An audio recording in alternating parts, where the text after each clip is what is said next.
Hello everyone, my name is Daisy. 我是王菊悅. Last July, I just went to the US in order to study a master's degree as a business analytics. My university is near Los Angeles. Anyway, it's a city in Irvine.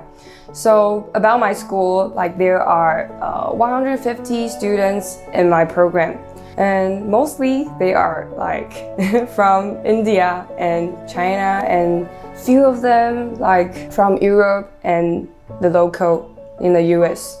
It's interesting to hear that some Chinese and even some Indian we couldn't understand in class.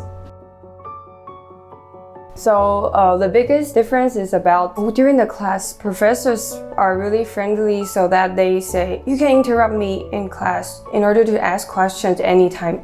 So that's the first thing I feel like the freedom in the US.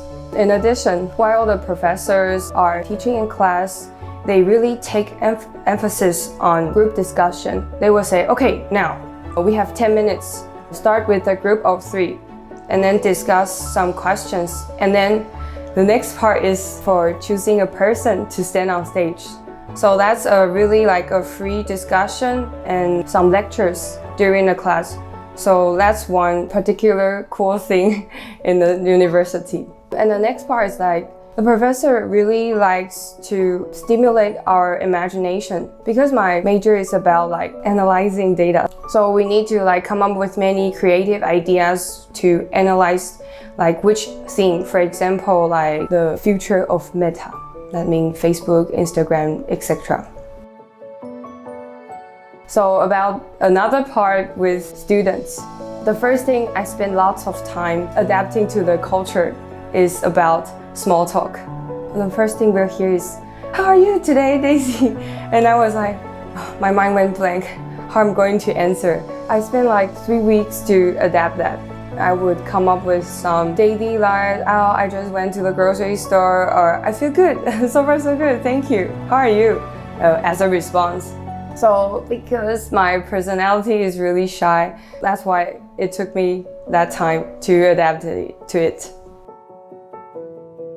About my daily activities, because the weather is really good, sunny all the time in California. So outdoor activities are really various. For example, hiking, snowboarding, or even just go to the beach and they will stay there for a whole day. So it's pretty awesome.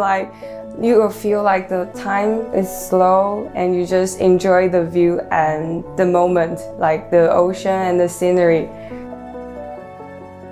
Regarding the cultural difference, the biggest and most challenging for me is to step out of the comfort zone. It's normal that, same races, for example, Indian people, they always gather together, even split to small groups.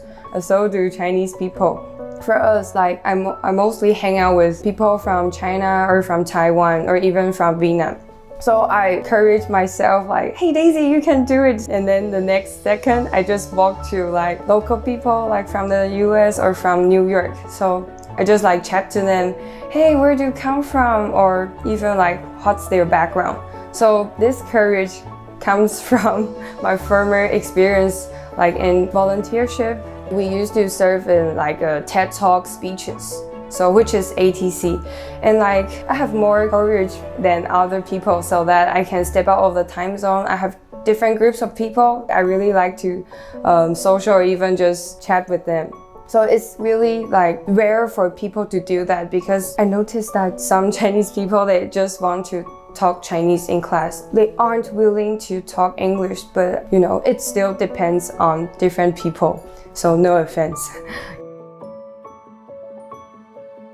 I think that's the tricky part. For most people, we just only know how to take quizzes or even GRE, TOEFL. But I think the most part is soak yourself into the culture. You just stay with the flow. And the second most important I've learned is that you need to express your opinion. Otherwise, other people won't care about your opinion at all. So I learned to express myself more. People in the US, they are really willing to listen to your opinions, perspectives, and they will ask further so that you guys can feel the vibe that you're really like discussing some topics or even some themes or even theories. So, you know, people in the US really like to talk.